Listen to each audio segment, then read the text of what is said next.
The next argument I want to talk about it is the argument of generalities. What is the argument of generalities? It is the argument that the verses in the Quran, many of those verses of the Quran, are quite general. They're not specific, but rather they're general in their commands. And the question is to those hadith rejectors, how do we understand these verses?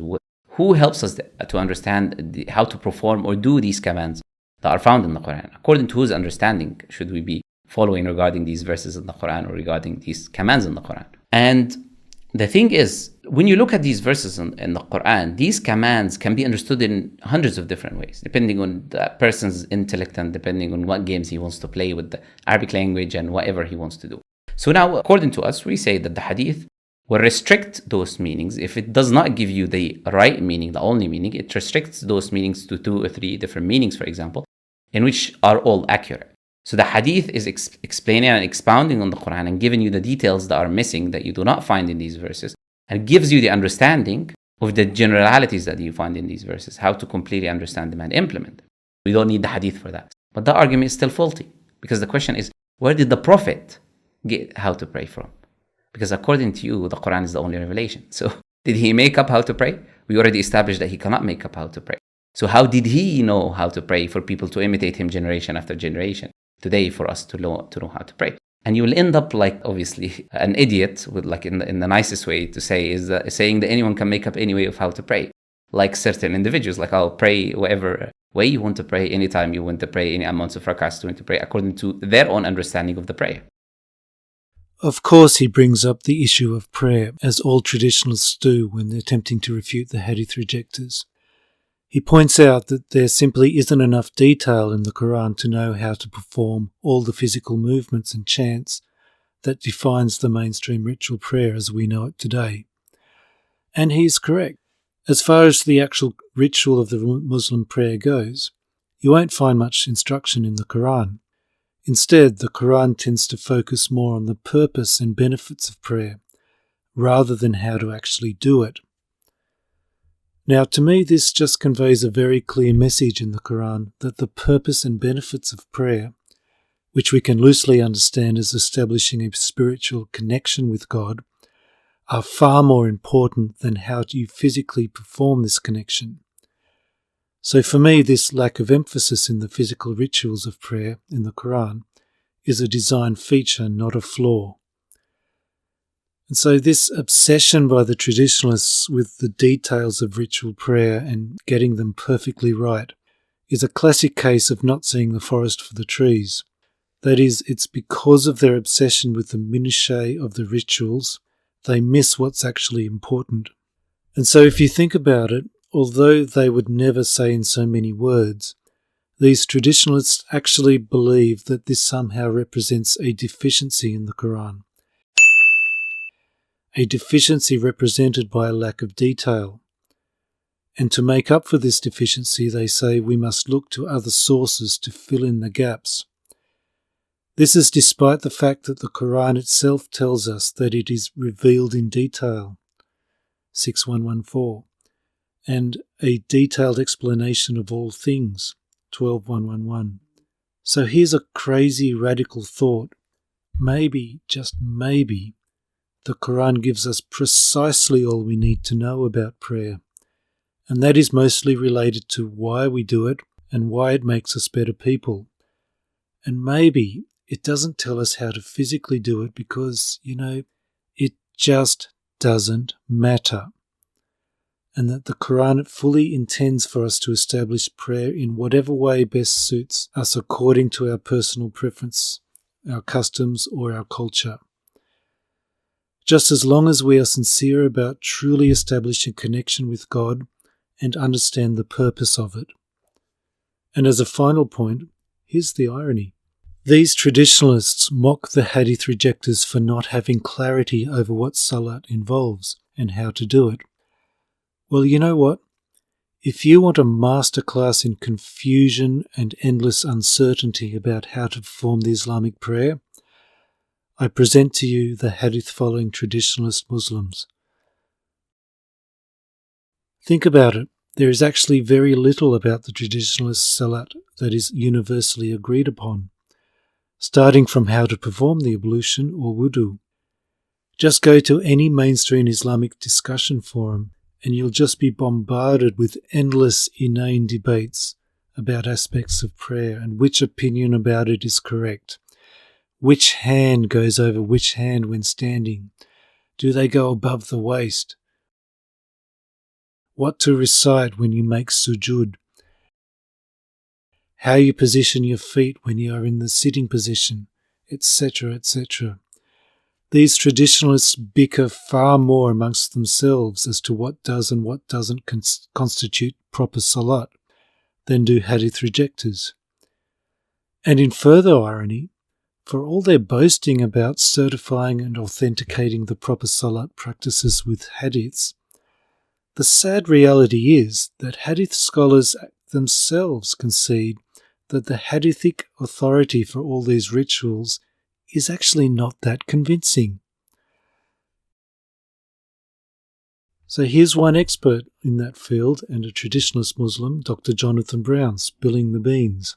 Now, the bulk of the important hadith in law, like how do you do wudu? What makes water dirty so that you can't use it for wudu, right? These hadiths are not actually going to, usually don't meet that like totally trustworthy person from totally trustworthy person from totally trustworthy person back to the Prophet. They don't, are you saying? They don't meet it? They don't. But they're what they are backed up, what makes them sound, or what's called, in this case, good or hasan, is that they are widely transmitted, right? So they're like really widely transmitted, or they're acted on by lots of Muslims. So with those hadiths that are like the kind of a lot of the major hadiths for Islamic law, for like Sharia, buying, selling, marriage, divorce, stuff like that, they're actually, their main kind of the main argument or the main evidence for their reliability is their widespread transmission and their acceptance by Muslim scholars. Are you crazy or just plain stupid? So there you have it. The actual authority for these rituals and other so-called Islamic laws is little more than saying, well, the Prophet may or may not have commanded it, as the hadiths are actually not that strong. But hey, everyone ended up following it, so, it must be legit, right? This is simply hilarious, and it just exposes the hypocrisy of these traditionalists in lecturing hadith rejectors for adopting a anything goes attitude to prayer, when originally that's pretty much what they did when they decided they couldn't work out for certain what exact physical rituals the Prophet actually ordered, and simply adopted, as Dr. Brown confesses, what was most popular at the time. Now, the hadith rejectors say that we reject hadith because men are fallible and they can make mistakes, and we don't trust that they completely transmitted this information correctly. Now, we will ask them the simple question: who transmitted to you the Quran? If you claim that the hadith, it is corrupted because men are fallible and they make mistakes, we will say also you have to use the same argument at the Quran, because the people who give you the hadith are the same people who give you the Quran. Last time I checked, no hadith rejector was living 1,400 years ago, and none of them met the Prophet ﷺ and took the Quran from his hand. Rather, they took it directly from their surroundings, from the Quran that is being printed around them, which traces back and comes back to the same people, same individuals, same companions, same narrators that narrate the hadith. There is no difference between the narrators of the Quran and the narrators of the hadith. You get some hadith rejectors who say the Quran says that Allah is going to preserve it, that's why we believe it's preserved. But the problem with that is that you cannot use the Quran without establishing first it's preserved, because this verse could be a corruption.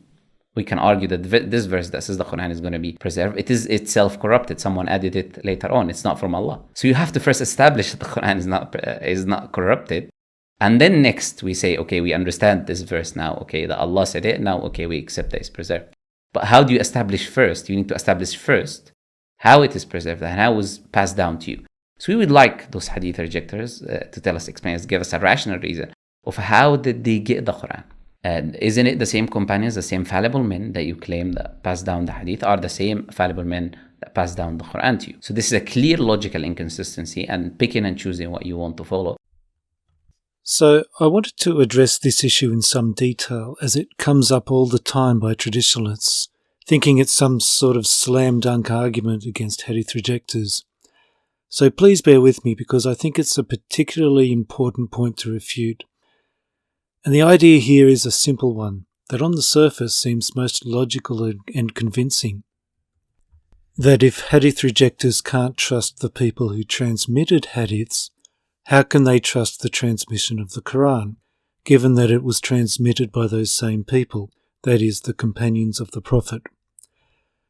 So I'm going to make 3 fundamental points on this.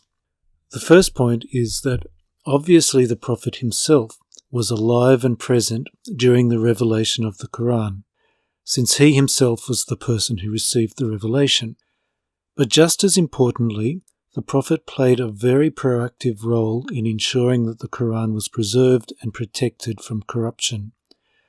Traditionalist Muslims themselves are only too happy to describe at length the careful and methodical process the Prophet would oversee in ensuring his followers memorized and transmitted each verse that he received perfectly. This involved the Prophet reciting a verse to a group of companions, and then those same companions would recite it back to the Prophet, and any mistakes would be corrected as they go, until the Prophet was satisfied that the companions recited and memorized the verse perfectly, all under the Prophet's strict guidance. Now compare this to how the hadiths were preserved and compiled. What role did the Prophet play in ensuring his own sunnah and teachings were preserved? Well, it seems none whatsoever. There is no evidence anywhere in the traditionalist sources that the Prophet went to any sort of effort to ensure that his sunnah would be preserved after he died. Certainly nothing remotely like the stringent and methodical approach he took for preserving the Quran, which incidentally is recorded in the hadiths. In fact, virtually none of the hadith corpus that we know today was organized and compiled in any sort of methodical or systematic way until decades, and in most cases centuries, after the Prophet died. And obviously the Prophet himself had no involvement in that. Point number 2. All Quranic verses are tawatur. Tawatur is a technical term used by Islamic scholars as a measure of historical authenticity. It generally refers to an historical statement that is so well known and so widely transmitted by so many different sources that its historical authenticity cannot be in doubt. For traditionalist Muslims as well as hadith rejectors, we all agree unanimously that all Quranic verses are considered authentic by way of having tawatur status.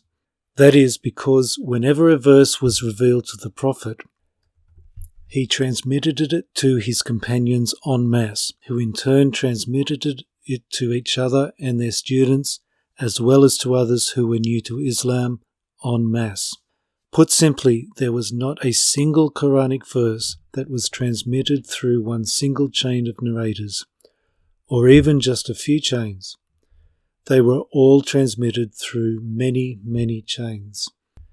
And what's more, there is no evidence that there was ever any disagreement or disputes between all the different chains over what the verses said. And this is testament to the stringent and methodical way in which the verses were accurately preserved, again, all overseen by the Prophet himself. Now let's compare this to the hadiths. Unlike the Quran, not all hadiths have tawatur status. In fact, it is actually extremely rare. That is, using the definition of tawatur that is applied to all the Quranic verses, i.e. transmissions that are so widespread that they are known to be universal across the entire community, then virtually none of the hadiths have this tawatur status. In fact, according to official hadith so-called science, a hadith with just a single chain can be considered authentic. There are literally sahih hadiths out there, hadiths that traditionalists blindly believe and follow, that are on the authority of a single sahabi. and many of them are the most absurd going around. Like, for example, the one that instructs Muslims to dip both wings of a fly that landed in your drink, claiming that one wing contains a poison and the other contains the antidote. And no prizes for guessing which kitten-loving Sahabi came up with this. So if these traditionalists want one clear difference between the same Sahaba transmitting the Quran and the Hadith, we can tell them that the likes of Abu Huraira, who, as I explained in a previous video, is a documented liar, were never relied upon themselves to record and dictate any single Quranic verse. The verses were instead mass recorded and mass verified amongst all the Sahaba, as well as by the Prophet himself, and then mass transmitted. And this acted as a most effective check and balance against certifiably unreliable transmitters such as Abu Huraira.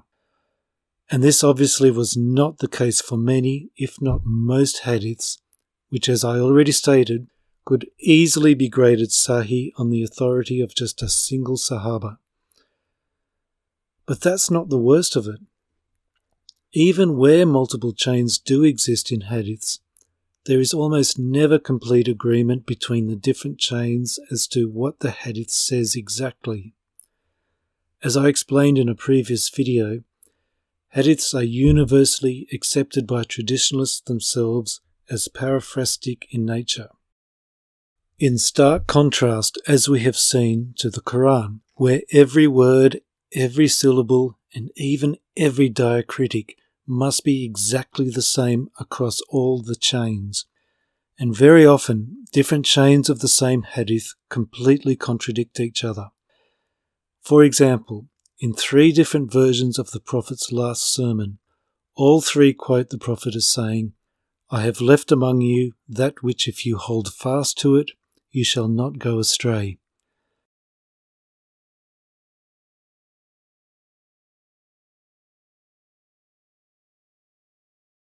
However, his explanation of what that actually is contradictory between all 3 versions. In the first, he says, "The Book of Allah and my family, the people of my house." In the second, he says, "The Book of Allah and my Sunnah." And the third says, "Only the Book of Allah." Note how the only consistency between the 3 is that he leaves the Book of Allah, or the Quran. And here's an amusing side note. Of all 3, only one of these is not considered Sahih. Can you guess which one? Yep, that's right, the one that says the Prophet left us the Sunnah. Hilarious, right? Point number 3. Quranic verses were preserved in written form from the very beginning, as instructed by the Prophet himself, as well as from the Quran in many, many instances. But where are the commands, either from the Prophet or the Quran, to write down, or for that matter to preserve in any way, the hadiths? They simply don't exist. In fact, quite the opposite. Here we see a Sahih hadith, where the Prophet forbids the writing down of hadiths. We also have Sahih hadiths of 2 separate Sahaba stating that the only thing the Prophet left for his people before his death is the Quran, or as they describe it, what is between the bindings, which is referring to the Quran. There are also some infamous hadiths around that attribute both caliphs and close companions of the Prophet, Umar and Abu Bakr, on banning and even burning written copies of hadiths. Aisha, wife of the Prophet, said, "My father collected the ahadith of the Messenger of Allah, and it was 500 ahadith. One night, he was very uneasy, tossing and turning much. I also felt uneasy because of this, so I said, 'Are you turning because of an ailment, or have you heard news that upset you?' In the morning, he said, 'O daughter, bring the ahadith that you have.' I brought them, and he asked for a flame and burnt them. I said, Why did you burn them? He said, I feared lest I die while they are with me, containing narrations that I heard from a man whom I trusted and whose narrations I considered to be correct while in reality they are not. Then I would have quoted incorrect narrations from him. Although I should acknowledge that Sunnis question the authenticity of such hadiths. Nonetheless, such alleged behaviour of Umar at least is supported by an undisputed Sahih hadith from Bukhari, where Umar refuses to let his companions dictate a hadith from the Prophet on his deathbed, stating that the Prophet is seriously ill and you have the Quran, so the Book of Allah is enough for us. So overall, if we were to sum up the attitudes and behaviours of the companions towards preserving the Quran, we see clear and unambiguous certainty and extreme rigour in ensuring its preservation, a process that was overseen by the Prophet himself. But if we were, on the other hand, to sum up the attitudes and behaviours of the companions towards preserving the hadiths, at the very best we only see uncertainty, confusion and ambiguity, and at worst outright hostility to the notion. So the best answer for these traditionalists who accuse hadith rejectors of unfairly smearing or slandering the great companions is simply to say that they clearly had different priorities, that their number one focus was on preserving the Quran, a fact which no traditionalists could deny, and any concerns they had over preserving the Sunnah and sayings of the Prophet was undeniably not nearly as strong as their concerns over preserving the Quran, not even close. Again, traditionalists cannot dispute this fact. So the idea that by rejecting that the hadiths were properly and reliably preserved therefore means we must reject the proper and reliable preservation of the Quran is a complete fallacy. And that concludes our video for today. Thank you for watching. Please like and subscribe and let me know in the comments any thoughts you have on this subject. Thank you.